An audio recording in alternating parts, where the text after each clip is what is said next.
আমার বাবা আমাকে কোমায় থাকা একটি কোটিপতিকে বিয়ে করতে বাধ্য করেছিলেন। তারপর আমার কণ্ঠ শুনেই তিনি জেগে উঠলেন। যেদিন বাবা আমাকে বিয়ের নামে এক কোটিপতির হাতে তুলে দিলেন, সেদিন আমার সামনে বসেছিলেন এমন একজন মানুষ, যিনি টানা 9 মাস ধরে কোমায় ছিলেন। তিনি কথা বলতেন না, নড়াচড়া করতেন না, এমনকি চোখও খুলতেন না। সবাই বিশ্বাস করত মিস্টার ইয়াসিন আর কখনোই জ্ঞান ফিরে পাবেন না। সবাই মনে করত তিনি আর কোনোদিন পৃথিবীর কোনো শব্দ শুনতে পারবেন না। কিন্তু সেদিন রাতে, যখন প্রথমবারের মতো আমি আমার সদ্য বিবাহিত স্বামীর সঙ্গে একা হলাম, আমি তার কানের কাছে মুখ নিয়ে আস্তে করে একটি সত্য কথা বললাম। আর ঠিক সেই মুহূর্তেই তার ডান হাতের একটি আঙ্গুল সামান্য কেঁপে উঠল। সেদিন আমাদের বিয়ের অনুষ্ঠানটি হয়েছিল অত্যন্ত সাদামাটাভাবে। চারিদিকে ছড়িয়েছিল গোলাপ ও রজনীগন্ধার মিষ্টি সুবাস। ঘাড় করা সাদা পোশাক পরে আমি বসেছিলাম আকদের আসরে। আমার পাশে হুইল চেয়ারে নিশ্চুপ হয়ে বসেছিলেন মিস্টার ইয়াসিন। তার কালো চুল সুন্দর করে আঁচড়ানো ছিল, দুটি হাত নিস্তেজ হয়ে কোলে পড়েছিল। পেছনে দাঁড়িয়েছিলেন একজন ব্যক্তিগত নার্স, যিনি প্রতিটি মুহূর্তে তার শারীরিক অবস্থা পর্যবেক্ষণ করছিলেন।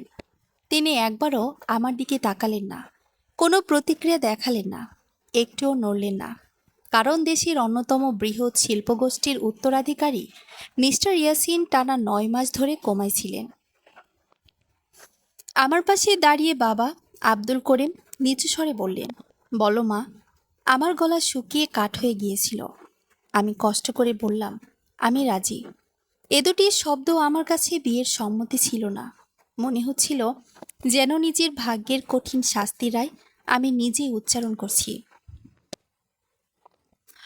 বিবাহ সম্পূর্ণ হওয়ার পর উপস্থিত আত্মীয় স্বজন ভদ্রতার খাতিরে দোয়া করলেন। আর কয়েক মুহূর্তের মধ্যেই আমি হয়ে গেলাম মিসেস ইয়াসিন। আমার স্বামী আমাকে দেখলেন না, আমিও তার কাছ থেকে কোনো উত্তর পেলাম না। অনুষ্ঠান শেষে নার্স ও কর্মচারীরা তাকে হুইল চেয়ারে করে গাড়িতে তুলে দিয়ে গেলেন। আমি দাঁড়িয়ে রইলাম আর ভাবতে লাগলাম, কিভাবে আমার জীবন ভালোবাসার গল্প না হয়ে একটি পারিবারিক চুক্তিতে পরিণত হলো। বাইরে বের হতে বাবা স্বস্তির নিঃশ্বাস ফেলে আমার দিকে তাকালেন। তুমি ঠিক সিদ্ধান্ত নিয়েছো সুবাসিনী। আমি তিক্ত হাসি হেসে বললাম, ঠিক সিদ্ধান্ত? এমন একজন মানুষকে বিয়ে করেছি, যিনি নিজের সম্মতিটুকু জানাতে পারেন না। বাবার মুখ কঠিন হয়ে গেল। তিনি ধীরে বললেন, এতে আমাদের পরিবার বেঁচে গেল। আমাদের, এই শব্দটাই তিনি সব সময় ব্যবহার করতেন যখন নিজের ভুলের বোঝা আমার কাঁধে চাপিয়ে দিতেন। 3 সপ্তাহ আগে আমাদের ছোট্ট ভাড়া বাড়িতে বসে তিনি সব সত্যি বলেছিলেন। মিস্টার ইয়াসিনের 30 বছর পূর্ণ হওয়ার আগেই তার বিয়ে হওয়া পারিবারিক ওসি দলিলের অন্যতম শর্ত ছিল, যদি তা না হতো তাহলে তাদের বিশাল শিল্প প্রতিষ্ঠানের নিয়ন্ত্রণ চলে যেত তার চাচাতো ভাই মাহির ইয়াসিনের হাতে। আমি যদি এই বিয়েতে রাজি হই, তাহলে বাবার সব ঋণ পরিশোধ করে দেওয়া হবে। ব্যাংকের ঋণ, বাড়ি ভাড়ার বকেয়া, সব দেনা, সব আইনি ঝামেলা, সব কিছুর অবসান হবে। আমি বিস্ময়ে বাবার দিকে তাকিয়ে বলেছিলাম, আপনি চান আমি কোমায় থাকা একজন অচেনা মানুষকে বিয়ে করি?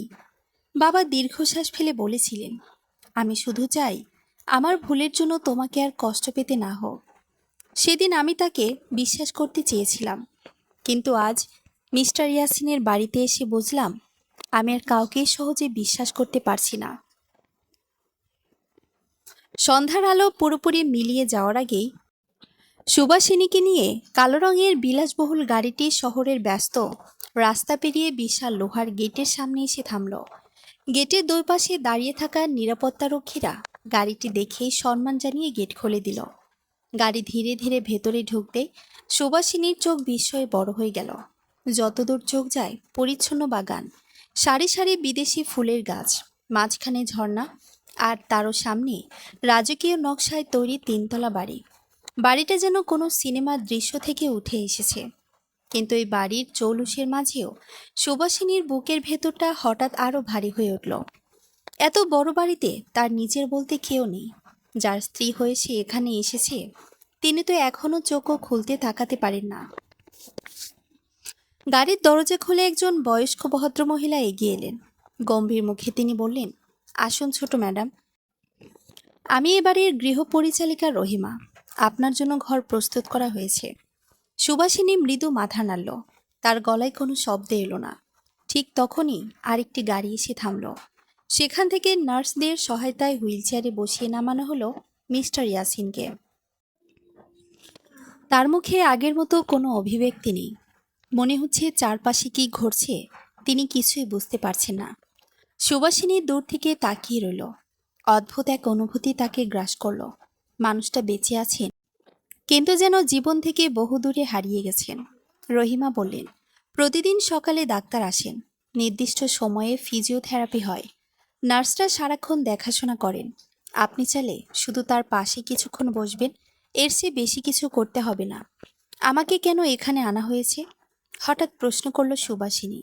রহিমা একটু থেমে বললেন, এ প্রশ্নের উত্তর হয়তো এবাড়ির সবাই জানে, কিন্তু কেউ মুখে বলে না। কথাটা শুনে সুবাসিনীর কপালে ভাঁজ পড়ল। রাত নামতেই তাকে দ্বিতীয় তলার একটি বড় ঘরে নিয়ে যাওয়া হলো। ঘরটি এত বড় যে তাদের আগের পুরো ভাড়া বাড়িটাও যেন এর ভেতরেই সহজে ধরে যাবে। নরম বিছানা, বড় বুকশেলফ, বারান্দা, দেয়ালের দামি চিত্রকর্ম, সবকিছুই নিখুঁত। তবু ঘরটিকে তার কাছে একেবারেই আপন মনে হলো না। সে জানালার পাশে দাঁড়িয়ে অনেকক্ষণ বাইরে তাকিয়ে রইল। দূরে বাগানের আলো জ্বলছে, অথচ তার মনে শুধু বাবার মুখটাই ভেসে উঠছে। বাবা কি সত্যি তার জন্য এই সিদ্ধান্ত নিয়েছিলেন, নাকি নিজের ভুল লুকানোর জন্য? ঠিক তখন দরজায় টোকা পড়ল। একজন মধ্যবয়স্ক ভদ্রলোক ভেতরে ঢুকে নিজেকে পরিচয় দিলেন। আমি এই প্রতিষ্ঠানের আইনি উপদেষ্টা, অ্যাডভোকেট সাইফুল ইসলাম। সুবাসিনী ভদ্রভাবে বসতে বলল। ভদ্রলোক একটি ফাইল তার সামনে রেখে বললেন, আপনার বিয়ের কিছু আইনি কাগজে স্বাক্ষর বাকি আছে। সুবাসিনী ফাইল খুলে দেখল অসংখ্য কাগজ। সে ধীরে জিজ্ঞেস করল, এগুলো কি? আপনি এখন মিস্টার ইয়াসিনের বৈধ স্ত্রী, তবে কোম্পানির কোনো সম্পত্তির ওপর আপনার ব্যক্তিগত মালিকানা নেই। আপনি শুধু তার আইনগত অভিভাবক হিসেবে কিছু সিদ্ধান্ত নিতে পারবেন, যদি চিকিৎসক বোর্ড প্রয়োজন মনে করে। কথাগুলো শুনে সুবাসিনী স্বস্তির নিঃশ্বাস ফেলল। অন্তত কেউ যেন ভাবতে না পারে সে সম্পদের লোভে বিয়ে করেছে। সব কাগজে স্বাক্ষর করার পর ভদ্রলোক উঠে দাঁড়ালেন। বিদায় নেওয়ার আগে শুধু একটি কথাই বললেন, এই বাড়িতে সবাইকে সহজে বিশ্বাস করবেন না। দরজা বন্ধ হয়ে গেল। কথাটা মাথার ভেতর ঘুরপাক খেতে লাগলো। কাউকে বিশ্বাস করবেন না, এর অর্থ কি? রাতের খাবারের সময় তাকে বিশাল ডাইনিং টেবিলে নিয়ে যাওয়া হলো। টেবিলে অন্তত 20 জন বসতে পারবেন, অথচ আজ সেখানে মাত্র 4 জন। একজন বয়স্কা মহিলা, একজন তরুণ, আর সুবাসিনী। বয়স্কা মহিলা নিজেকে পরিচয় দিলেন, আমি ইয়াসিনের ফুপু শাহানা বেগম। তার কণ্ঠে মমতার চেয়ে কর্তৃত্বই বেশি ছিল। অন্য তরুণটি হালকা হেসে বলল, আমি মাহির ইয়াসিন, ইয়াসিনের চাচাতো ভাই। নামটা শুনেই সুবাসিনীর বুক কেঁপে উঠল। এই মানুষটির হাতেই তো পুরো শিল্প প্রতিষ্ঠানের নিয়ন্ত্রণ চলে যাওয়ার কথা ছিল, যদি আজকের বিয়েটা না হতো। মাহিরের ঠোঁটে সবসময়ই এক ধরনের কৃত্রিম হাসি লেগে আছে। সে বলল, ভাবি, আপনাকে স্বাগতম। আশা করি আমাদের পরিবারে মানিয়ে নিতে কষ্ট হবে না। কথাগুলো ভদ্র হলেও চোখের দৃষ্টিতে যেন অন্য কিছু লুকিয়ে আছে। সুবাসিনী শুধু মাথা নাড়ল। খাওয়া শেষ হওয়ার পর সে নিজের ঘরে ফিরে যেতে চাইছিল।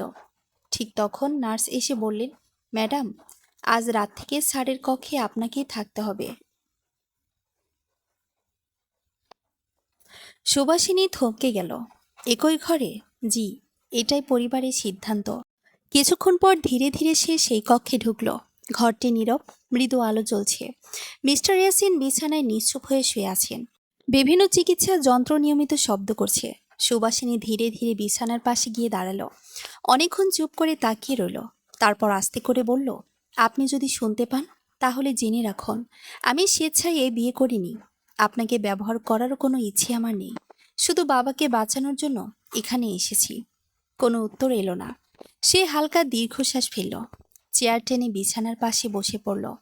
কয়েক মিনিট পর নিজের অজান্তে আবার বলতে শুরু করলো, জানেন, ছোটবেলায় আমি ভাবতাম আমার বিয়ে হবে এমন একজন মানুষের সঙ্গে যে আমার দিকে তাকিয়ে হাসবে, আমার হাত ধরে বলবে কখনো একা ছেড়ে যাবে না। অথচ আজ আমি এমন একজনের স্ত্রী যিনি জানেনই না যে তার বিয়ে হয়েছে। কথা বলতে বলতে তার চোখ ভিজে উঠল। এক ফোঁটা অশ্রু গড়িয়ে পড়ে ইয়াসিনের হাতের উপর পড়ল। ঠিক সেই মুহূর্তে সুভাষিনী হঠাৎ লক্ষ্য করল ইয়াসিনের ডান হাতের তর্জনী যেন খুব সামান্য কেঁপে উঠল। সে চমকে উঠে সামনে ঝুঁকে পড়ল। স্যার! সে দ্রুত হাতের দিকে তাকালো। আবার সব স্বাভাবিক। সুভাষিনী কয়েক মুহূর্ত স্থির হয়ে মিস্টার ইয়াসিনের হাতের দিকে তাকিয়ে রইল। তার মনে হচ্ছিল একটু আগে সে স্পষ্ট দেখেছে ইয়াসিনের ডান হাতের তর্জনী কেঁপে উঠেছিল, কিন্তু এত দ্রুত সবকিছু আবার স্বাভাবিক হয়ে যাওয়ায় সে নিজের চোখকে বিশ্বাস করতে পারছিল না। সে ধীরে ধীরে ইয়াসিনের হাতটা নিজের হাতে তুলে নিল। হাতটা ঠান্ডা, নিস্তেজ, তবুও অদ্ভুতভাবে মনে হচ্ছিল এই মানুষটার ভেতরে কোথাও যেন জীবনের একটা ক্ষীণ আলো এখনো জ্বলছে। আমি কি ভুল দেখলাম? খুব আস্তে নিজের কাছেই প্রশ্ন করল সে। ঘরে তখন শুধু হার্ট মনিটরের নিয়মিত শব্দ ভেসে আসছে। ঠিক সেই সময় দরজায় হালকা শব্দ হলো। রাতের দায়িত্বে থাকা নার্স ভেতরে ঢুকলেন। ম্যাডাম, সব ঠিক আছে তো? সুভাষিনী কিছুক্ষণ ইতস্ত করে বলল। আমি মনে হলো ওনার হাতটা একটু নড়েছিল। নার্স অবাক হয়ে ইয়াসিনের দিকে তাকালেন। তারপর অভ্যস্ত ভঙ্গিতে তার চোখের পাতা নাড়িয়ার শ্বাস প্রশ্বাস পরীক্ষা করলেন। সবকিছু আগের মতোই স্বাভাবিক। তিনি মৃদু হেসে বললেন, এমনটা অনেক সময় মনে হয়। দীর্ঘদিন কোমায় থাকায় রোগীদের ক্ষেত্রে পরিবারের সদস্যরা ছোট ছোট নড়াচড়াকেও বড় পরিবর্তন বলে মনে করেন। সুভাষিনী আর কিছু বলল না, কিন্তু তার মন কোনোভাবেই নার্সের কথায় সন্তুষ্ট হলো না। সে স্পষ্ট দেখেছে হয়তো খুব সামান্য, কিন্তু নড়েছিল। নার্স চলে যাওয়ার পর সুভাষিনী আবার চেয়ারে বসে পড়ল। বিছানায় শুয়ে থাকা মানুষটার দিকে তাকিয়ে তার মনে হলো এই বিশাল বাড়ির সবাই যেন ইয়াসিনকে একজন মানুষ হিসেবে নয়, বরং একটি দায়িত্ব হিসেবে দেখে। কিন্তু কেন? রাত প্রায় শেষের দিকে। কখন যে চেয়ারে বসে বসে তার চোখ লেগে গিয়েছিল সে বুঝতেই পারেনি। হঠাৎ খুব ভোরে কারো কথার শব্দে তার ঘুম ভেঙে গেল। দরজাটা পুরোপুরি বন্ধ ছিল না। ফাঁক দিয়ে করিডোরে দুজন মানুষের কথা শোনা যাচ্ছিল। একজন বললেন, ডাক্তার বলেছেন আর কোনো উন্নতি নেই। অন্যজন উত্তর দিল, তবুও নজর রাখতে হবে যতদিন না। বাকিটা খুব নিচু স্বরে বলায় সুভাষিনী শুনতে পেল না। সে দরজার কাছে এগিয়ে যেতেই শব্দ বন্ধ হয়ে গেল। করিডোরে বেরিয়ে দেখে সেখানে কেউ নেই। মনে হলো যেন ইচ্ছে করেই তারা সরে গেছে। সকালে ফজরের নামাজ পড়ে সে আবার ইয়াসিনের ঘরে ফিরে এলো। জানালার পর্দা সরিয়ে সূর্যের আলো ঘরে ঢুকিয়ে দিল। আস্তে করে বলল, আজ থেকে আমি প্রতিদিন আপনার সঙ্গে কথা বলবো।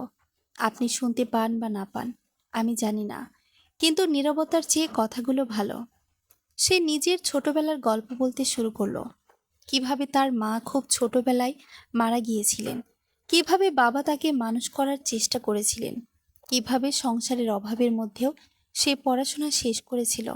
সব কথা যেন এক নিঃশ্বাসে বলে চলল। অদ্ভুত ব্যাপার হলো, এতদিন নিজের জীবনের কথা কাউকে বলতে ইচ্ছে না করলেও আজ এই নিশ্চুপ মানুষটার সামনে বলতে একটু সংকোচ লাগছিল না। ঠিক তখনই দরজায় কড়া নাড়ার শব্দ হলো। ভেতরে ঢুকলেন একজন ষাটোর্ধ্ব ভদ্রলোক। গায়ে সাদা পাঞ্জাবি, চোখে চশমা, মুখে শান্ত হাসি। তিনি বললেন, আমি ডক্টর রাশেদ। গত 9 মাস ধরে ইয়াসিনের চিকিৎসার দায়িত্বে আছি। সুভাষিনী সালাম জানালো। ডাক্তার ইয়াসিনকে পরীক্ষা করতে করতে জিজ্ঞেস করলেন, গতরাতে কোনো অস্বাভাবিক কিছু লক্ষ্য করেছেন? সুভাষিনী কিছুক্ষণ চুপ থেকে বলল, আমার মনে হয়েছে ওনার হাত নড়েছিল। ডাক্তার রাশেদ থেমে গেলেন। তার চোখে এক মুহূর্তের জন্য বিস্ময় ফুটে উঠল। আপনি নিশ্চিত? আমি পুরোপুরি নিশ্চিত বলতে পারছি না, কিন্তু আমার তাই মনে হয়েছে। ডাক্তার কিছুক্ষণ কোনো কথা বললেন না। তারপর খুব ধীরে বললেন, এমনটা সত্যি হলে বিষয়টা গুরুত্বপূর্ণ, তবে একবার দেখে নিশ্চিত হওয়া যায় না। আবার হলে আমাকে সঙ্গে সঙ্গে জানাবেন। ডাক্তার চলে যাওয়ার পর সুভাষিনী লক্ষ্য করল দরজার বাইরে দাঁড়িয়ে মাহির সব কথা শুনছিল। তাদের চোখাচোখি হতেই মাহির কৃত্রিম হাসি দিয়ে বলল, ভাবি, ডাক্তাররা তো আসার কথাই বলেন, কিন্তু বাস্তবতা অনেক কঠিন। আপনি কি বলতে চাইছেন? কিছু না, শুধু নিজের মনকে শক্ত রাখবেন। কথাটা বলে সে চলে গেল, কিন্তু তার চোখের চাউনি যেন অন্য কিছু বলছিল। দুপুরের দিকে রহিমা এসে জানালেন, বড় সাহেবের ব্যক্তিগত অফিসে আপনাকে যেতে বলেছেন কোম্পানির আইনজীবী। সুভাষিনী অবাক হয়ে নিচতলায় গেল। সেখানে বড় একটি কক্ষে কয়েকজন পরিচালক বসেছিলেন। আইনজীবী উঠে দাঁড়িয়ে বললেন, আপনি এখন আনুষ্ঠানিকভাবে ইয়াসিন সাহেবের স্ত্রী, তাই কিছু আর্থিক নথিতে আপনার উপস্থিতি প্রয়োজন। সুভাষিনী কাগজগুলো মনোযোগ দিয়ে দিয়ে পড়তে শুরু করলো। হঠাৎ একটি লাইনে তার চোখ আটকে গেল। সেখানে লেখা, যদি মিস্টার ইয়াসিনের স্বাভাবিক মৃত্যু ঘটে তবে পূর্ব নির্ধারিত উত্তরাধিকার আইন কার্যকর হবে। স্বাভাবিক মৃত্যু, এই শব্দ দ্রুত তার বুকের ভেতর কেমন যেন কাঁপন ধরিয়ে দিল। সে মাথা তুলে জিজ্ঞেস করল, এই কথাটা এখানে কেন লেখা আছে? ঘরে এক মুহূর্তের জন্য নীরবতা নেমে এলো। আইনজীবী উত্তর দেওয়ার আগেই মাহির হেসে বলল, এটা শুধু আইনি ভাষা ভাবি, ভয় পাওয়ার কিছু নেই। কিন্তু তার হাসিটা যেন একটুও স্বাভাবিক লাগলো না। সুবাসিনী কাগজে স্বাক্ষর করলেও তার মনে অজানা একটা সন্দেহ জন্ম নিল। এই বাড়িতে সবাই যেন কিছু না কিছু লুকিয়ে রাখছে। বিকেলে সে আবার ইয়াসিনের ঘরে ফিরে এলো। বিছানার পাশে বসে বলল, আপনি যদি সত্যি শুনতে পান তাহলে দয়া করে একটা সংকেত দিন। আমি একা এই রহস্যের ভেতরে আটকে যাচ্ছি। কথাটা শেষ হওয়ার কয়েক সেকেন্ড পর হার্ট মনিটরের শব্দ হঠাৎ একটু দ্রুত হয়ে উঠল। Beep beep beep. সুবাসিনী চমকে উঠে দাঁড়ালো। সে ইয়াসিনের মুখের দিকে তাকালো। এই প্রথম তার মনে হলো ইয়াসিনের বন্ধ চোখের পাতাগুলো যেন খুব সূক্ষ্মভাবে কেঁপে উঠল। ঠিক তখনই বাইরে থেকে নার্সদের দৌড়ে আসার শব্দ শোনা গেল।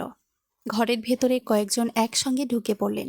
ডাক্তারকে খবর দেওয়া হলো, কিন্তু সবার অজান্তে করিডোরের এক কোণে দাঁড়িয়ে মাহিরের মুখ থেকে কৃত্রিম হাসিটা ধীরে ধীরে মিলিয়ে গেল। সে দাঁত চেপে খুব নিচু স্বরে বলল, না, এটা হতে পারে না। করিডোরের অন্ধকার কোণে দাঁড়িয়ে দাঁতে দাঁত চেপে কথাগুলো বলেই মাহির দ্রুত নিজের মুখের অভিব্যক্তি স্বাভাবিক করে ফেলল। কয়েক সেকেন্ড পর যখন ডাক্তার রাশিদ ও আরও দুজন নার্স দ্রুত ইয়াসিনের কক্ষে ঢুকলেন, তখন মাহিরও উদ্বিগ্ন মুখে তাদের পেছন পেছন ভেতরে প্রবেশ করল। যেন সবার মতো সেও ইয়াসিনের জন্য ভীষণ চিন্তিত। ডাক্তার রাশিদ কোনো সময় নষ্ট করলেন না।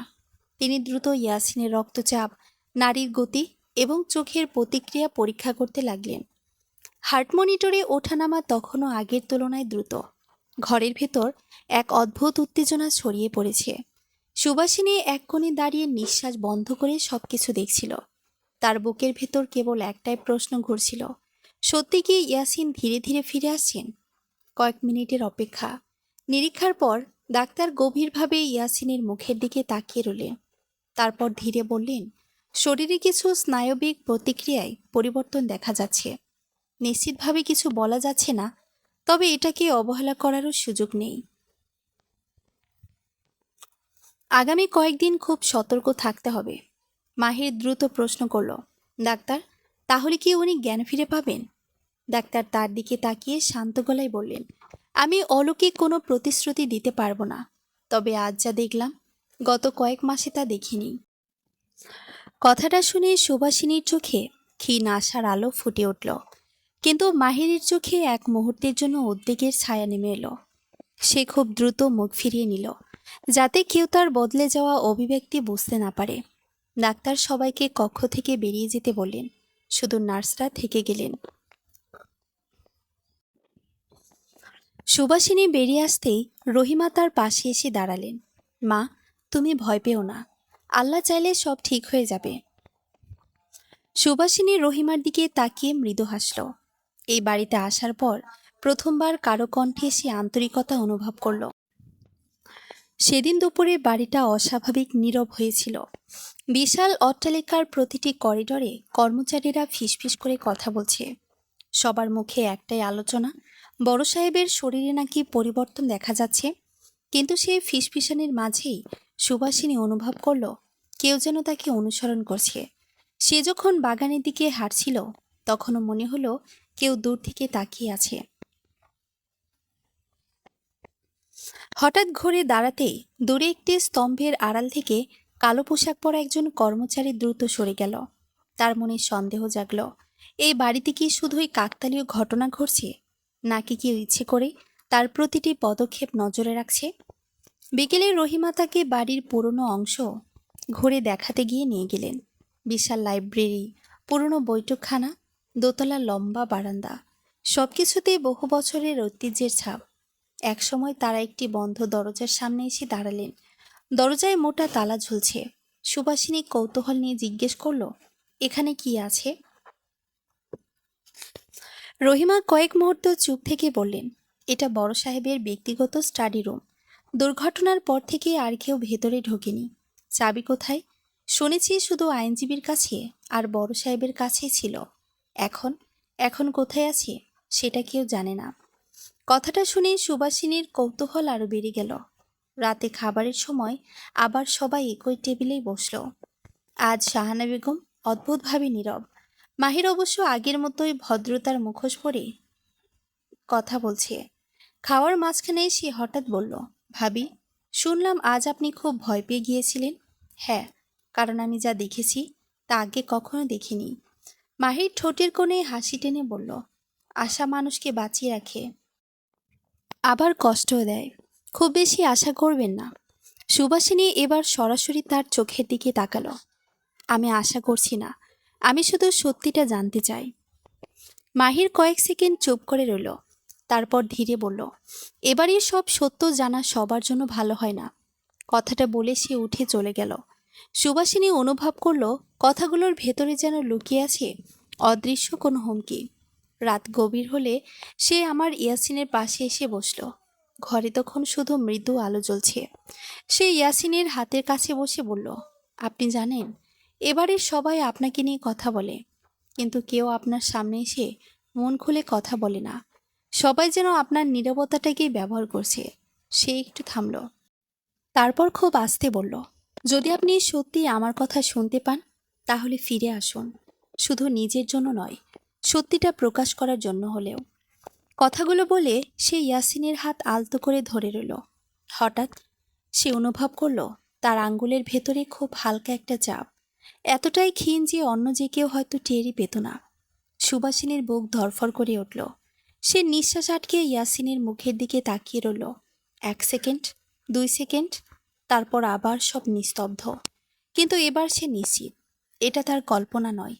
ইয়াসিন সত্যি তার হাতের জবাব দিয়েছেন। সে দ্রুত নার্সকে ডাকতে গিয়েও থেমে গেল। হঠাৎ তার মনে হলো, যদি এই খবর ভুল মানুষের কানে যায়, যদি কেউ না চায় ইয়াসিন সুস্থ হয়ে উঠুক। সেই মুহূর্তে সে সিদ্ধান্ত নিল এখনই কাউকে কিছু বলবে না, আগে নিশ্চিত হতে হবে। পরদিন ভোরে ফজরের নামাজ শেষে সে আবার ইয়াসিনের পাশে এসে বসল। আজ তার হাতে ছিল ছোট্ট একটি কোরআন শরীফ। সে ধীরে ধীরে তেলাওয়াত শুরু করল। পুরো ঘর জুড়ে ভেসে উঠল শান্ত সুর। তেলাওয়াত শেষ করে যখন সে ইয়াসিনের দিকে তাকালো, তখন তার চোখ বিস্ময়ে বড় হয়ে গেল। ইয়াসিনের বন্ধ চোখের কোণে চিকচিক করছে এক ফোঁটা অশ্রু। সুবাসিনীর শরীর কেঁপে উঠল। আপনি আপনি কি সব শুনতে পাচ্ছেন? তার গলা কাঁপছিল, কিন্তু কোনো উত্তর এলো না। ঠিক তখনই দরজার বাইরে দাঁড়িয়ে থাকা একটি ছায়ামূর্তি দ্রুত সরে গেল। সে সব কিছু দেখেছে। আর কয়েক মুহূর্ত পর সেই মানুষটি ফোন বের করে মাত্র একটি বাক্য লিখে পাঠালো, আর অপেক্ষা করা যাবে না, আজ রাতেই ব্যবস্থা নিতে হবে। ফোনের পর্দায় বার্তাটি পাঠিয়ে ছায়ামূর্তিটি অন্ধকার করিডোর পেরিয়ে দ্রুত নিচতলার দিকে নেমে গেল। কয়েক মুহূর্তের মধ্যে পুরো বাড়ি আবার আগের মতো নিস্তব্ধ হয়ে গেল। কিন্তু সেই নীরবতার আড়ালে যেন অদৃশ্য কোনো ঝড় ধীরে ধীরে শক্তি সঞ্চয় করছে। অন্যদিকে সুবাসিনী তখনও বিছানার পাশে বসে মিস্টার ইয়াসিনের মুখের দিকে তাকিয়েছিল। কয়েক মিনিট আগেও সে নিজের চোখে দেখেছে ইয়াসিনের চোখের কোণ বেয়ে একটি অশ্রুবিন্দু গড়িয়ে পড়েছে। তার বুকের ভেতর অদ্ভুত এক অনুভূতি জন্ম নিল। এতদিন যে মানুষটিকে সবাই নিঃসার শরীর বলে ভেবেছে, তিনি কি সত্যি সব কিছু শুনতে পাচ্ছেন? সে খুব আস্তে ইয়াসিনের কপালে হাত রাখল। আমি জানি না আপনি আমাকে শুনতে পাচ্ছেন কিনা, কিন্তু আমি আর কাউকে বিশ্বাস করতে পারছি না। এই বাড়িতে সবাই যেন কিছু লুকিয়ে রেখেছে। যদি সত্যি আপনি ফিরে আসতে চান তাহলে দয়া করে হাল ছাড়বেন না। আমি আপনার পাশেই আছি। কথাগুলো বলেই সে কোরআন শরীফ খুলে আবার তিলাওয়াত শুরু করলো। পুরো ঘর জুড়ে এক প্রশান্ত পরিবেশ তৈরি হলো। বাইরে তখন ফজরের আলো ধীরে ধীরে চারদিক ছড়িয়ে পড়ছে। সকাল 8টার দিকে ডক্টর রাশেদ আবার এলেন। প্রতিদিনের মতো তিনি ইয়াসিনকে পরীক্ষা করলেন, কিন্তু আজ পরীক্ষা করতে করতে হঠাৎ থেমে গেলেন। তিনি ইয়াসিনের ডান হাতের আঙ্গুলে একটি ছোট টর্চের আলো ফেললেন। তারপর কয়েকবার স্নায়বিক প্রতিক্রিয়া পরীক্ষা করলেন। তার মুখের ভাব বদলে গেল। অদ্ভুত। সুবাসিনী উদ্বিগ্ন হয়ে জিজ্ঞেস করল, কি হয়েছে ডাক্তার সাহেব? তিনি কিছুক্ষণ চুপ থেকে বললেন, গতকাল আর আজকের রিপোর্টের মধ্যে সামান্য পার্থক্য আছে। খুব ছোট পরিবর্তন, কিন্তু ইতিবাচক। মনে হচ্ছে মস্তিষ্ক ধীরে ধীরে বাইরের শব্দের প্রতি সাড়া দিতে শুরু করেছে। সুবাসিনীর চোখ আনন্দে ভিজে উঠল। তাহলে উনি ভালো হয়ে উঠবেন? ডাক্তার মৃদু হেসে বললেন, আল্লাহ চাইলে অসম্ভবও সম্ভব হয়। তবে এখনই কাউকে কিছু বলবেন না। আমি আরও নিশ্চিত হতে চাই।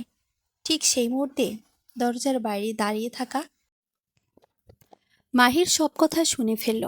সে ধীরে ধীরে মোবাইল বের করল। পরিকল্পনা বদলাতে হবে। শুধু এইটুকু লিখেই সে ফোনটি পকেটে রেখে চলে গেল। দুপুরের দিকে রহিমা চুপি চুপি সুবাসিনীর ঘরে এলেন। দরজা বন্ধ করে নিচু স্বরে বললেন, মা, তোমার সঙ্গে জরুরি কথা আছে। সুবাসিনী অবাক হয়ে তার দিকে তাকালো। কি হয়েছে? রহিমা চারদিকে তাকিয়ে নিশ্চিত হলেন যে কেউ শুনছে না। তারপর খুব আস্তে বললেন, বড় সাহেবের দুর্ঘটনার দিনটা আমার এখনো মনে আছে।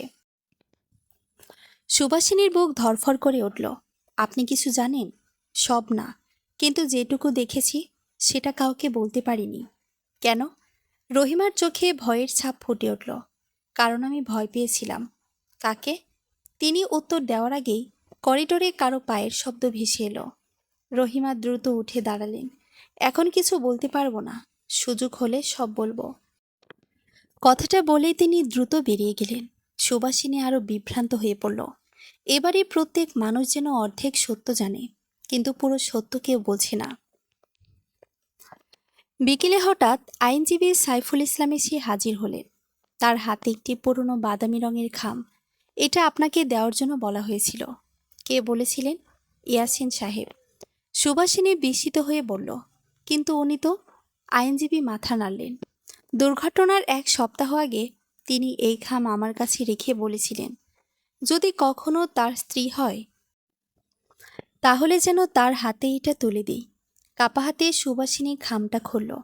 ভেতরে একটি ছোট্ট চাবি আর একটি মাত্র কাগজ। সেখানে লেখা, যদি এই চাবি তোমার হাতে পৌঁছে যায় তাহলে বুঝবে আমি বড় বিপদে পড়েছি। কাউকে বিশ্বাস করো না। আমার স্টাডি রুমের লকার খুললে সব উত্তর পাবে। নিচে ইয়াসিনের স্বাক্ষর। সুবাসিনীর শরীর কেঁপে উঠল। স্টাডি রুম, যে ঘরটি তালাবদ্ধ, যেখানে কেউ ঢুকতে পারে না। ঠিক তখনই তার মনে পড়ে গেল রহিমার কথা। সেই ঘরে কি সব রহস্য লুকিয়ে আছে? রাত নামার অপেক্ষা করতে লাগলো সে। সেদিন রাতের খাবারের সময় মাহির অস্বাভাবিক রকম হাসি খুশি। বারবার সুভাষিনীর দিকে তাকিয়ে নানা বিষয় নিয়ে কথা বলছে। কিন্তু সুভাষিনী বুঝতে পারছিল এই হাসির আড়ালে অন্য কিছু লুকিয়ে আছে। খাওয়া শেষ হতে সে সোজা নিজের ঘরে ফিরে এলো। সবাই ঘুমিয়ে পড়ার অপেক্ষা করতে লাগলো। রাত প্রায় 1টা। পুরো বাড়ি নিস্তব্ধ। সে ধীরে ধীরে দরজা খুলে করিডোরে বের হলো। হাতে ছোট্ট টর্চ। পায়ের শব্দ যেন না হয় সেদিকে খেয়াল রেখে এগিয়ে গেল সে তালাবদ্ধ স্টাডি রুমের সামনে। চারপাশে কেউ নেই। সে কাপা হাতে চাবিটা তালার ভেতর ঢুকালো।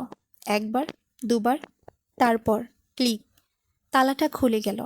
ধীরে ধীরে দরজা ঠেলে ভেতরে ঢুকতেই বহুদিনের গন্ধ, ঘরের স্যাঁতস্যাঁতে গন্ধ নাকে এলো।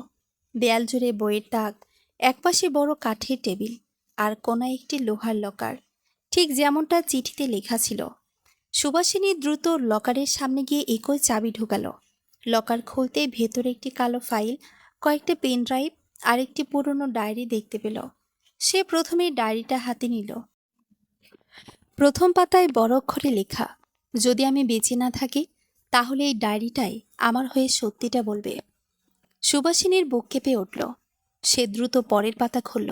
সেখানে লেখা, আমি নিশ্চিত আমার খুব কাছের একজন মানুষ আমার ক্ষতি করতে চাইছে। গত কয়েক মাস ধরে কোম্পানির টাকা আত্মসাতের প্রমাণ আমি সংগ্রহ করেছি। যার বিরুদ্ধে প্রমাণ পেয়েছি সে আমার নিজের রক্তের সম্পর্কের মানুষ। ঠিক তখনই করিডোরে ভারী পায়ের শব্দ ভেসে এলো। ধাপ ধাপ ধাপ। কেউ একজন স্টাডি রুমের দিকে এগিয়ে আসছে। সুবাসিনীর নিঃশ্বাস বন্ধ হয়ে গেল। সে দ্রুত ঘরের আলো নিভিয়ে দিল। বাইরে এসে দরজার হাতলে কারো হাত পড়ল, আর সঙ্গে সঙ্গে ভেসে এলো এক পরিচিত কণ্ঠ। আমি জানতাম তুমি একদিন না একদিন এই ঘরে আসবেই সুবাসিনী। পরিচিত কণ্ঠস্বরটি শুনেই সুবাসিনীর বুক ধক করে উঠল। অন্ধকার ঘরের ভেতর নিঃশ্বাস বন্ধ করে সে দরজার দিকে তাকিয়ে রইল। দরজাটি ধীরে ধীরে খুলে গেল। করিডোরের আলো এসে ঘরের মেঝেতে পড়তেই দেখা গেল দরজার সামনে দাঁড়িয়ে আছে মাহির ইয়াসিন। তার ঠোঁটের কোণে আগের মতোই সে রহস্যময় হাসি, কিন্তু আজ সেই হাসির ভেতরে সৌজন্যের কোনো ছাপ নেই, বরং সেখানে লুকিয়ে আছে আত্মবিশ্বাস আর হুমকির মিশ্রণ। সুবাসিনী দ্রুত ডায়েরিটা নিজের ওড়নার ভাঁজে লুকিয়ে ফেলল। কালো ফাইল আর পেনড্রাইভগুলো আবার লকারে রেখে দিল। এত কম সময়ে সবকিছু আগের জায়গায় রাখার সম্ভব না হলেও অন্তত গুরুত্বপূর্ণ জিনিসটি সে নিজের কাছে রাখতে পেরেছে। মাহির ধীরে ধীরে ঘরের ভেতরে ঢুকল। চারদিকে একবার তাকিয়ে বলল, এই ঘরটা অনেকদিন পর আবার খুলল। আশ্চর্য ব্যাপার, তাই না? সুবাসিনী নিজেকে স্বাভাবিক রাখার চেষ্টা করল। আমি শুধু ঘরটা দেখতে এসেছিলাম। মাহির মৃদু হেসে বলল, মিথ্যা বলতে তোমার এখনও শেখা হয়নি। সে টেবিলের পাশে গিয়ে হাত বুলিয়ে ধুলো দেখল। তারপর বলল, ইয়াসিন ভাইয়া সবকিছু খুব গুছিয়ে রাখতেন, কিন্তু মানুষ কখন নিজের সবচেয়ে কাছের মানুষকে সন্দেহ করতে শুরু করে সেটা বুঝতে পারে না। সুবাসিনী তার চোখের দিকে তাকিয়ে বলল, আপনি কি বলতে চাইছেন? মাহির কয়েক মুহূর্ত চুপ থেকে উত্তর দিল, এই বাড়িতে বেঁচে থাকতে হলে কৌতূহল কম রাখতে হয়। বেশি জানার চেষ্টা করলে মানুষ নিজেরই ক্ষতি করে। কথাটা বলে সে হালকা হেসে দরজার দিকে এগিয়ে গেল। বেরিয়ে যাওয়ার আগে শুধু একবার ফিরে তাকিয়ে বলল, রাত অনেক হয়েছে, নিজের ঘরে ফিরে যান।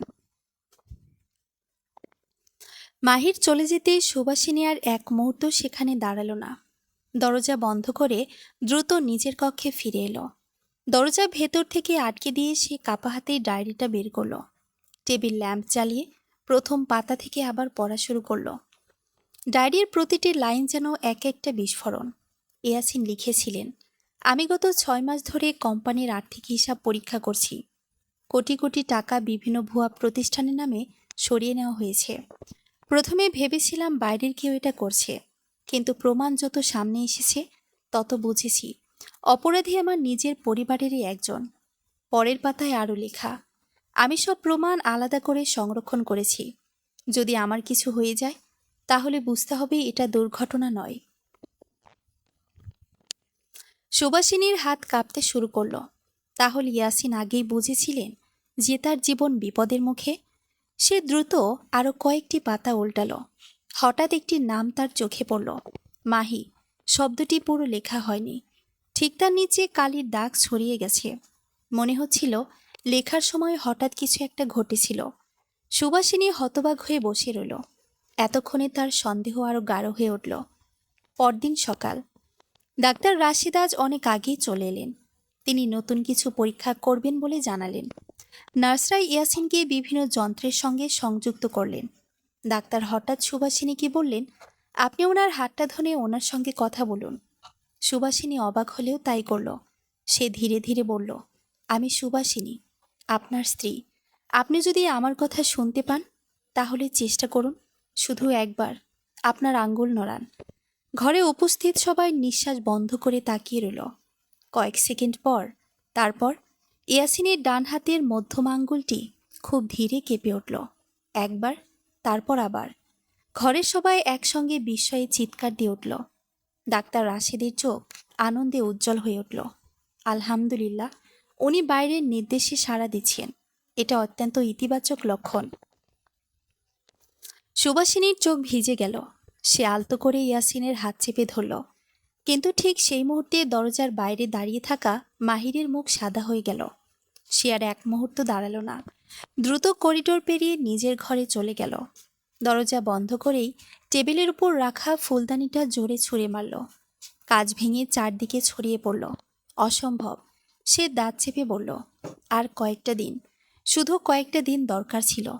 তারপর ফোন বের করে একটি নম্বরে কল করলো। ওপাশ থেকে কেউ ফোন ধরতেই সে নিচু স্বরে বলল, ডাক্তাররা আশাবাদী হয়ে উঠেছে, আজ রাতের মধ্যে কাজ শেষ করতে হবে। ওপাশ থেকে কিছুক্ষণ কথা শোনার পর সে ফোন কেটে দিল। তার চোখে তখন ভয়ের সঙ্গে মিশেছিল হিংস্রতা। সেদিন সন্ধ্যায় সুবাসিনী ইয়াসিনের কক্ষে একা বসেছিল। তার মনে হচ্ছিল আজকের ঘটনার পর থেকে সময় খুব দ্রুত বদলে যাচ্ছে। ঠিক তখন রহিমা চুপচাপ ঘরে ঢুকলেন। তার হাতে একটি পুরনো খাম। এটা আমি এতদিন লুকিয়ে রেখেছিলাম। সুবাসিনী অবাক হয়ে খামটি নিল। এটা কি? রহিমা বললেন, দুর্ঘটনার দিন বড় সাহেবের গাড়ি ধোয়ার সময় সিটের নিচে এটা পেয়েছিলাম। কাউকে দেইনি, ভয় পেয়েছিলাম। খাম খুলতেই একটি ছোট্ট মেমোরি কার্ড বেরিয়ে এলো, সঙ্গে একটি কাগজ। সেখানে ইয়াসিনের হাতে লেখায় মাত্র একটি লাইন, যদি আমার কিছু হয় এই ভিডিওটাই আসল সত্য প্রকাশ করবে। সুবাসিনীর বুকের ভেতর যেন বজ্রপাত হলো। সে দ্রুত ল্যাপটপ আনতে যাবে, ঠিক তখনই পুরো বাড়ির বিদ্যুৎ হঠাৎ নিভে গেল। চারদিকে অন্ধকার। কয়েক সেকেন্ড পর জরুরি আলো জ্বলে উঠল, কিন্তু সে ম্লান আলোয় সে দেখতে পেল ইয়াসিনের কক্ষের দরজাটি ধীরে ধীরে খুলছে। কালো পোশাক পরা একজন মানুষ নিঃশব্দে ভেতরে ঢুকছে। তার হাতে চিকচিক করছে একটি সিরিঞ্জ। কয়েক সেকেন্ডের জন্য সুবাসিনীর মাথা যেন কাজ করা বন্ধ করে দিল, কিন্তু পর মুহূর্তে সে বুঝে গেল লোকটি যদি ইয়াসিনের কাছে পৌঁছে যায় তাহলে ভয়ঙ্কর কিছু ঘটে যেতে পারে। এক মুহূর্ত দেরি না করে সে চিৎকার করে উঠল, কে ওখানে? তার কণ্ঠস্বর শুনেই লোকটি চমকে গেল। সিরিঞ্জটি দ্রুত পকেটে ঢুকিয়ে সে দরজার দিকে ছুটে পালাতে চেষ্টা করল। সুবাসিনীও তার পিছু নিল। অন্ধকার করিডোরে দুজনের পায়ের শব্দ একসঙ্গে প্রতিধ্বনিত হতে লাগল। লোকটি সিঁড়ি বেয়ে নিচে নেমে পেছনের দরজা দিয়ে বাইরে বেরিয়ে গেল। সুবাসিনী যতই চেষ্টা করুক তাকে আর ধরতে পারল না। ঠিক তখনই জেনারেটর চালু হয়ে গেল। পুরো বাড়িতে আলো ফিরে এলো। নার্স, নিরাপত্তারক্ষী এবং বাড়ির কর্মচারীরা দৌড়ে এসে জড়ো হলো। ডাক্তার রাশিদও খবর পেয়ে দ্রুত কক্ষে ঢুকে ইয়াসিনকে পরীক্ষা করলেন। সৌভাগ্যবশত কেউ তার শরীরে ইঞ্জেকশন দিতে পারেনি। কেউ কি লোকটাকে চিনতে পেরেছেন? নিরাপত্তারক্ষীদের উদ্দেশ্যে জিজ্ঞেস করলেন ডাক্তার। সবাই মাথা নাড়ল। মাহিরও কয়েক মুহূর্ত পরে দৌড়ে এসে হাঁপাতে হাঁপাতে বলল, কি হয়েছে? এত চিৎকার কেন? সুবাসিনী তার দিকে তাকিয়ে বলল, কেউ একজন ইয়াসিন সাহেবের কক্ষে ঢুকেছিল। তার হাতে সিরিঞ্জ ছিল। মাহির বিস্ময়ের অভিনয় করে বলল, এটা কিভাবে সম্ভব? এত নিরাপত্তার মধ্যে কেউ ঢুকে পড়ল? সুবাসিনী কিছু বলল না, কিন্তু তার মনে হলো মাহির যেন ঘটনাটা শুনে অবাক হওয়ার বদলে নিশ্চিত হতে চাইছে কাজটা সফল হয়েছে কিনা। ডাক্তার রাশেদ কঠোর কণ্ঠে বললেন, আজ থেকে নিরাপত্তা দ্বিগুণ করা হবে। ইয়াসিন সাহেবের কক্ষে অনুমতি ছাড়া কেউ ঢুকতে পারবেন না। সেদিন রাতে সুবাসিনী নিজের ঘরে ফিরে রহিমার দেওয়া মেমোরি কার্ডটি হাতে নিল। সারাদিনের বিশৃঙ্খলায় সেটি দেখা হয়নি। এবার আর দেরি করা যাবে না। সে দরজা বন্ধ করে ল্যাপটপে মেমোরি কার্ডটি লাগালো। কয়েক সেকেন্ড পর একটিমাত্র ভিডিও ফাইল ভেসে উঠল। ভিডিও চালু হতেই পর্দায় দেখা গেল ইয়াসিনকে। তিনি সুস্থ, স্বাভাবিক, অফিসের পোশাকে বসে আছেন, মুখে ক্লান্তির ছাপ। তিনি ক্যামেরার দিকে তাকিয়ে বলতে শুরু করলেন, যদি তুমি এই ভিডিও দেখে থাকো তাহলে হয় আমি নিখোঁজ, নয়তো আমার সঙ্গে বড় কিছু ঘটে গেছে। সুবাসিনীর বুক কেঁপে উঠল। ইয়াসিন আবার বললেন, গত কয়েক মাসে আমি কোম্পানির কোটি কোটি টাকা আত্মসাতের প্রমাণ পেয়েছি। অপরাধী আমার খুব কাছের একজন মানুষ। আমি এখনও তার নাম প্রকাশ করছি না, কারণ পুরো প্রমাণ এক জায়গায় নেই। যদি আমার কিছু হয় তাহলে আমার স্টাডি রুমের কালো ফাইল আর এই ভিডিও একসঙ্গে পুলিশের হাতে দেবে। ঠিক তখন ভিডিওতে দরজায় টোকা পড়ার শব্দ শোনা গেল। ইয়াসিন ক্যামেরার দিকে তাকিয়ে ফিসফিস করে বললেন, সে এসে গেছে। ভিডিওটি হঠাৎ বন্ধ হয়ে গেল। আর কোনো দৃশ্য নেই। সুবাসিনী হতভম্ব হয়ে বসে রইল। সে বুঝতে পারল কালো ফাইলটি এখন সবচেয়ে গুরুত্বপূর্ণ প্রমাণ, কিন্তু সেটি এখনও স্টাডি রুমের লকারে রয়ে গেছে। পরদিন ভোরে ডক্টর রাশেদ আবার ইয়াসিনকে পরীক্ষা করতে এলেন। পরীক্ষার এক পর্যায়ে তিনি বললেন, আজ আমরা আরেকটি সারা পরীক্ষা করব। তিনি সুভাষিনীকে ইয়াসিনের নাম ধরে ডাকতে বললেন। সুভাষিনী বিছানার পাশে গিয়ে আলতো করে বলল, ইয়াসিন সাহেব, আমি সুভাষিনী। আপনি যদি আমার কথা শুনতে পান তাহলে চোখ খোলার চেষ্টা করুন। ঘরের নিস্তব্ধতা নেমে এলো। 1 সেকেন্ড, 2 সেকেন্ড, তারপর ইয়াসিনের চোখের পাতা সামান্য কেঁপে উঠল। নার্স বিস্ময়ে বলে উঠলেন, স্যারের চোখ নড়েছে। ডাক্তার রাশেদ দ্রুত এগিয়ে এলেন। তিনি টর্চের আলো ফেলে আবার পরীক্ষা করলেন। মুখে বহুদিন পর হাসি ফুটে উঠল। এটা খুবই ভালো লক্ষণ। উনি ধীরে ধীরে জেগে উঠছেন। সুভাষিনীর চোখ ভিজে গেল। সে আল্লাহর কাছে শুকরিয়া আদায় করল। কিন্তু করিডোরের অন্য প্রান্তে দাঁড়িয়ে থাকা মাহিরের চোখে তখন আতঙ্ক স্পষ্ট। করিডোরের শেষ প্রান্তে দাঁড়িয়ে মাহির কিছুক্ষণ স্থির দৃষ্টিতে ইয়াসিনের কক্ষের দিকে তাকিয়ে রইল। কয়েক মিনিট আগেই ডাক্তার রাশেদ সবার সামনে জানিয়ে দিয়েছেন ইয়াসিন বাইরের নির্দেশে সাড়া দিচ্ছেন। কথাটা শুনে বাড়ির অনেক কর্মচারীর মুখে আনন্দের ছাপ ফুটে উঠলেও মাহিরের মনে যেন আগুন জ্বলে উঠেছে। সে ধীরে ধীরে নিজের কক্ষে ফিরে গিয়ে দরজাটা ভেতর থেকে বন্ধ করে দিল। তারপর আলমারির ভেতর থেকে একটি পুরনো ফাইল বের করল।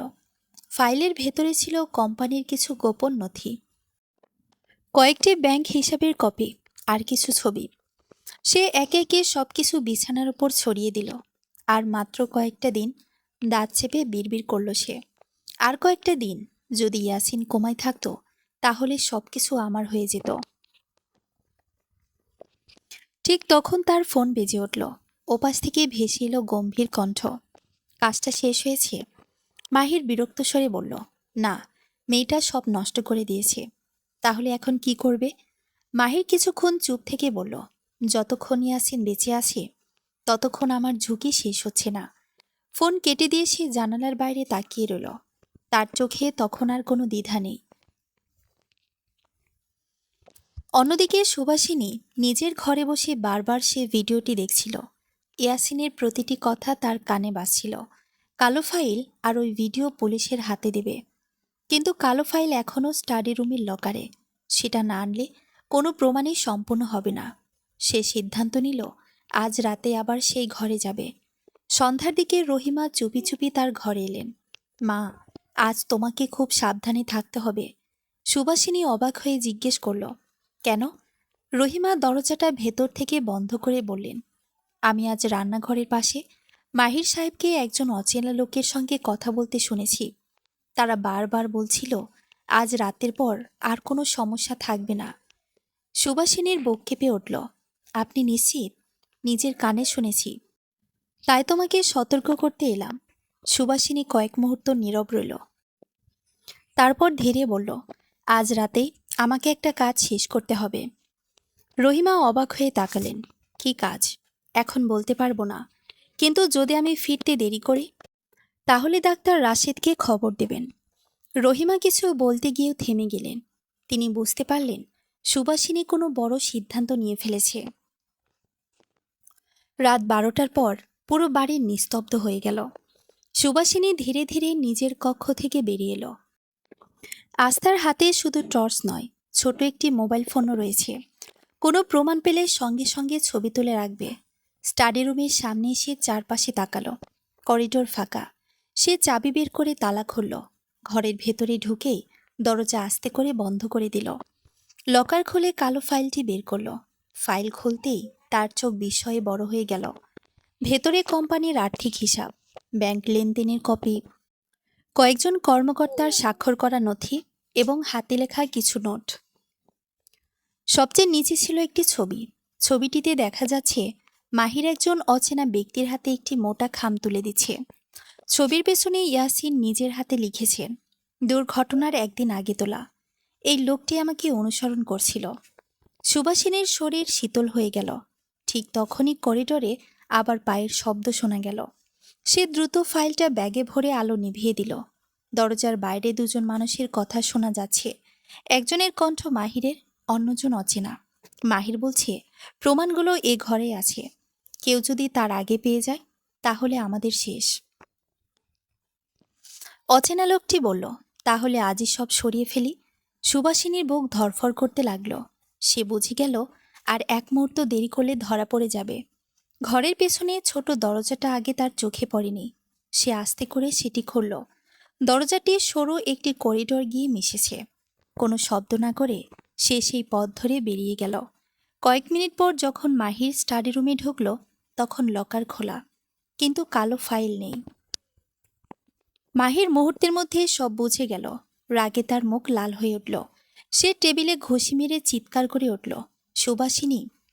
মাহিরের বজ্রকণ্ঠের চিৎকারে পুরো স্টাডি রুম কেঁপে উঠল। তার চোখ দুটো রাগে রক্তিম হয়ে গেছে। লকারের ভেতর এলোমেলো কাগজপত্র ছড়িয়ে আছে, কিন্তু সবচেয়ে গুরুত্বপূর্ণ কালো ফাইলটি নেই। কয়েক সেকেন্ড স্থির হয়ে দাঁড়িয়ে রইল, যেন বিশ্বাসই করতে পারছে না যে এতদিন ধরে লুকিয়ে রাখা প্রমাণ তার হাতছাড়া হয়ে গেছে। তার পাশের অচেনা লোকটি নিচু স্বরে বলল, এখন কি করবেন? মাহির দাঁত চেপে উত্তর দিল, ও এখনো এ বাড়ির বাইরে যেতে পারেনি। সব গেট বন্ধ করে দাও, কেউ যেন বের হতে না পারে। কয়েক মিনিটের মধ্যে পুরো বাড়িতে নিরাপত্তারক্ষীদের আনাগোনা বেড়ে গেল। একে একে সব প্রবেশপথ বন্ধ করে দেওয়া হলো। কর্মচারীরা কিছুই বুঝতে পারছিল না। সবাই ভাবছিল হয়তো বাড়িতে কোনো চোর ঢুকেছে। অন্যদিকে সুবাসিনী বাড়ির পুরনো করিডোর ধরে দ্রুত এগিয়ে চলেছে। তার বুকের সঙ্গে শক্ত করে চেপে ধরা কালো ফাইল। প্রতিটি পদক্ষেপে তার মনে হচ্ছিল কেউ যেন ঠিক পেছনেই আছে। হঠাৎ সামনে রহিমা এসে পড়লেন। তিনি বিস্ময়ে বললেন, মা, এই সময় তুমি এখানে? সুবাসিনী হাঁপাতে হাঁপাতে বলল, কথা বলার সময় নেই। মাহির আমার পেছনে লোক লাগিয়েছে। এই ফাইলটা কোনোভাবে তার হাতে পড়তে দেওয়া যাবে না। রহিমা এক মুহূর্ত দেরি করলেন না। তিনি সুবাসিনীর হাত ধরে বাড়ির পেছনের পুরনো একটি সিঁড়ির দিকে নিয়ে গেলেন। এই পথটা এখন আর কেউ ব্যবহার করে না। সরাসরি ইয়াসিন সাহেবের কক্ষের পাশের করিডোরে বের হবে। দুজন দ্রুত নিচে নেমে গেলেন। এদিকে মাহির একে একে প্রতিটি ঘর তল্লাশি করতে শুরু করেছে। তার চোখে এখন ভদ্রতার কোনো মুখোশ নেই। বাড়ির কর্মচারীরাও প্রথমবারের মতো তার আসল রূপ দেখতে পেল। ইয়াসিনের কক্ষে ঢুকে সুবাসিনী দরজা বন্ধ করে দিল। নার্স অবাক হয়ে তার দিকে তাকালেন। ম্যাডাম, কি হয়েছে? সুবাসিনী শুধু বলল, দয়া করে এখন কাউকে ভেতরে ঢুকতে দেবেন না। তারপর সে কালো ফাইল খুলে একে একে কাগজগুলো দেখতে শুরু করল।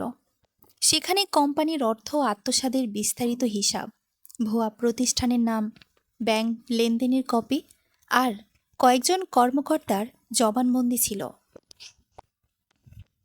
শেষ দিকে একটি সিল করা খাম। খাম খুলতে একটি চিঠি বেরিয়ে এলো। চিঠিটি ইয়াসিন নিজের হাতে লিখেছিলেন। যদি এই চিঠি কেউ পড়ে তাহলে বুঝতে হবে আমি নিজের পক্ষে কথা বলতে পারছি না। আমার দুর্ঘটনা কোনো দুর্ঘটনা ছিল না। আমি যেদিন মাহিরের বিরুদ্ধে বোর্ড মিটিংয়ের সব প্রমাণ তুলে ধরার সিদ্ধান্ত নিয়েছিলাম, তার আগের রাতেই আমার গাড়ির ব্রেক নষ্ট করা হয়। আমি নিশ্চিত এর পেছনে মাহিরের হাত আছে। কিন্তু শুধু সন্দেহ নিয়ে কাউকে দোষী করা যায় না। তাই আমি সব প্রমাণ আলাদা করে সংরক্ষণ করেছি। চিঠির শেষ লাইনে লেখা, যে মানুষটি সত্য প্রকাশ করবে তার প্রতি আমার আজীবনের কৃতজ্ঞতা থাকবে। চিঠি পড়ে সুবাসিনীর চোখ ভিজে উঠল। ঠিক তখনই বিছানা থেকে খুব ক্ষীণ একটি শব্দ ভেসে এলো। সে চমকে উঠে তাকালো। ইয়াসিনের ঠোঁট যেন সামান্য নড়ছে। সে দ্রুত বিছানার পাশে গিয়ে তার হাত ধরে বলল, আপনি কিছু বলতে চাইছেন? ইয়াসিনের চোখের পাতা ধীরে ধীরে কেঁপে উঠল। অনেক চেষ্টা করে তিনি মাত্র একটি শব্দ উচ্চারণ করলেন, পানি।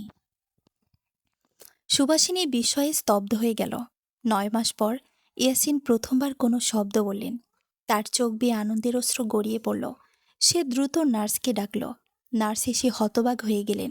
কয়েক সেকেন্ডের মধ্যে ডাক্তার রাশিদও কক্ষে এসে পৌঁছালেন। সব পরীক্ষা শেষ করে তিনি আবেগাপ্লুত কণ্ঠে বললেন, আলহামদুলিল্লাহ, উনি কোমা থেকে বেরিয়ে আসছেন। এখন খুব ধীরে ধীরে স্মৃতি ও শক্তি ফিরে আসবে। খবরটি মুহূর্তের মধ্যে পুরো বাড়িতে ছড়িয়ে পড়ল। কিন্তু এই খবর মাহিরের জন্য যেন মৃত্যুদণ্ডের সমান। সে নিজের ঘরে বসে খবরটি শুনে কিছুক্ষণ স্থির রইল। তারপর ড্রয়ার খুলে একটি পিস্তল বের করল। নিজের প্রতিচ্ছবির দিকে তাকিয়ে বিড়বিড় করে বলল, ইয়াসিন যদি আজ কথা বলতে শুরু করে তাহলে আমার সব শেষ। ঠিক তখনই তার ফোন বেজে উঠল। ওপাশ থেকে অচেনা কণ্ঠ বলল, পুলিশ নাকি আগামীকাল সকালে বাড়িতে আসবে। মাহিরের মুখের রং বদলে গেল। সে জানালার বাইরে তাকিয়ে দীর্ঘশ্বাস ফেলল। তার সামনে এখন মাত্র দুটি পথ, সত্য স্বীকার করা অথবা শেষবারের মতো সব প্রমাণ ধ্বংস করার চেষ্টা করা। আর সেই সিদ্ধান্তই নির্ধারণ করবে আগামী ভোরে এই বাড়িতে ন্যায় বিচারের সূচনা হবে নাকি আরও একটি ভয়াবহ অপরাধ ঘটবে। সকাল হওয়ার আগেই পুরো বাড়িটা অদ্ভুত এক নীরবতায় ডুবেছিল, কিন্তু সেই নীরবতার নিচে জমে উঠছিল বহু মাসের গোপন সত্যের বিস্ফোরণ। ডাক্তার রাশিদ সারা রাত ইয়াসিনের শারীরিক অবস্থা পর্যবেক্ষণ করেছেন।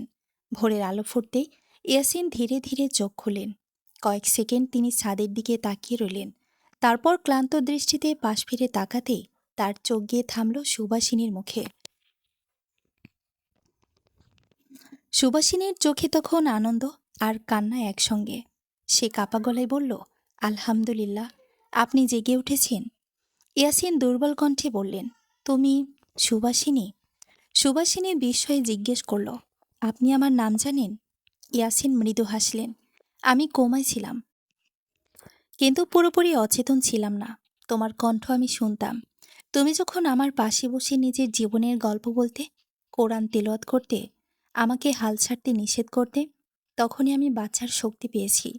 আমি শরীর নাড়াতে পারতাম না, কিন্তু তোমার প্রতিটি কথা আমার কানে পৌঁছাতো। কথাগুলো শুনে সুবাসিনীর চোখ বেয়ে অশ্রু গড়িয়ে পড়ল। ঠিক তখনই পুলিশ, আইনজীবী সাইফুল ইসলাম এবং কোম্পানির পরিচালনা পর্ষদের সদস্যরা বাড়িতে এসে পৌঁছালেন। সুবাসিনী কালো ফাইল, মেমোরি কার্ড এবং ইয়াসিনের ডায়েরি সবার সামনে তুলে দিল। ভিডিও চালানো হলো। সেখানে সুস্থ ইয়াসিন নিজের মুখে বলছেন যে কোম্পানির টাকা আত্মসাতের প্রমাণ তিনি সংগ্রহ করেছেন এবং তার জীবনের আশঙ্কা করছেন। এরপর কালো ফাইলের নথি একে একে খোলা হলো। ব্যাংক লেনদেন, ভুয়া প্রতিষ্ঠানের কাগজ, গাড়ির ব্রেক নষ্ট করার রিপোর্ট এবং সংশ্লিষ্ট ব্যক্তিদের তথ্য, সব মিলিয়ে প্রমাণগুলো এতটাই শক্তিশালী ছিল যে উপস্থিত সবাই স্তব্ধ হয়ে গেল। পুলিশ মাহিরের দিকে তাকিয়ে বলল, আপনাকে কিছু বলার আছে। মাহির প্রথমে সব অস্বীকার করার চেষ্টা করল, কিন্তু যখন ছবিগুলো সামনে আনা হলো এবং ভিডিও দেখানো হলো তখন তার মুখের রং বদলে গেল। সে ধীরে ধীরে মাথা নিচু করে বলল, হ্যাঁ, আমি কোম্পানির টাকা নিয়েছিলাম। আর ইয়াসিন যদি বোর্ডে সত্যিটা বলতো তাহলে আমি সব হারাতাম। তাই দুর্ঘটনার পরিকল্পনা করেছিলাম। আমি ভেবেছিলাম ও আর কখনো জেগে উঠবে না। ঘরে উপস্থিত সবাই নিস্তব্ধ হয়ে গেল। শাহানা বেগম কান্নায় ভেঙে পড়লেন। তিনি বললেন, সম্পদের লোভ একজন মানুষকে এত নিচে নামিয়ে দিতে পারে, আমি কখনো ভাবিনি। পুলিশ মাহিরকে গ্রেফতার করে নিয়ে গেল। বেরিয়ে যাওয়ার আগে সে একবার সুবাসিনীর দিকে তাকালো, কিন্তু এবার তার চোখে অহংকার নয়, শুধুই পরাজয়। কয়েক সপ্তাহ পর ইয়াসিন ধীরে ধীরে সুস্থ হয়ে উঠলেন। ফিজিওথেরাপি আর চিকিৎসার মাধ্যমে তিনি আবার হাঁটতে শিখলেন। এক বিকেলে বাড়ির সেই বাগানে, যেখানে প্রথম দিন সুবাসিনী নিজেকে ভীষণ একা মনে করেছিল, ইয়াসিন তার পাশে এসে দাঁড়ালেন। তার হাতে ছিল একটি লাল গোলাপ। তিনি বললেন, আমাদের বিয়ের দিন আমি তোমার দিকে তাকাতে পারিনি। আজ নতুন করে তোমাকে একটি প্রশ্ন করতে চাই। সুবাসিনী অবাক হয়ে তাকালো। ইয়াসিন মৃদু হেসে বললেন, তুমি কি এবার নিজের ইচ্ছায় আমার জীবনসঙ্গী হতে রাজি? সুবাসিনীর চোখ ভিজে উঠল। সে হাসতে হাসতে বলল, এবার আমার উত্তর আগের মতো বাধ্য হয়ে নয়। একটু থেমে সে বলল, হ্যাঁ, আমি রাজি। ইয়াসিন আলতো করে তার হাত ধরলেন। বাড়ির সবাই সেই দৃশ্য দেখে আবেগে আপ্লুত হয়ে পড়ল। কয়েক মাস পরে কোম্পানির দায়িত্ব আবার ইয়াসিনের হাতে ফিরে এলো, কিন্তু তিনি প্রথম সিদ্ধান্ত নিলেন একটি দাতব্য চিকিৎসা তহবিল গঠনের, যাতে অর্থের অভাবে কোনো অসহায় রোগীর চিকিৎসা বন্ধ না হয়। আর সুবাসিনী, সে শুধু এই বাড়ির গৃহবধূ হয়ে থাকেনি, সে হয়ে উঠেছিল ইয়াসিনের সবচেয়ে বড় শক্তি, সবচেয়ে বিশ্বস্ত সঙ্গী। যে মেয়েটি একদিন বাবার ঋণ শোধ করতে বাধ্য হয়ে কোমায় থাকা একজন মানুষকে বিয়ে করেছিল, সেই মেয়েটি শেষ পর্যন্ত সেই মানুষটির জীবন, সত্য এবং সম্মান সব কিছু ফিরিয়ে দিয়েছিল। অনেক বছর পরও ইয়াসিন যখনই সেই 9 মাসের কথা মনে করতেন, তিনি একটাই কথা বলতেন, মানুষ ভাবে আমি ডাক্তারদের চিকিৎসায় বেঁচে ফিরেছি, কিন্তু সত্যি হলো আমি ফিরে এসেছি একজন মানুষের আন্তরিক দোয়া, ধৈর্য আর ভালোবাসার শক্তিতে। সুভাষিনী মৃদু হেসে বলতো, আল্লাহ যাকে নতুন জীবন দিতে চান তার জন্য কোনো অবস্থায় শেষ নয়। দুজন একসঙ্গে আকাশের দিকে তাকালো। সূর্য তখন ধীরে ধীরে অস্ত যাচ্ছিল, কিন্তু তাদের জীবনে সেদিনই শুরু হয়েছিল এক নতুন ভোর। সমাপ্ত।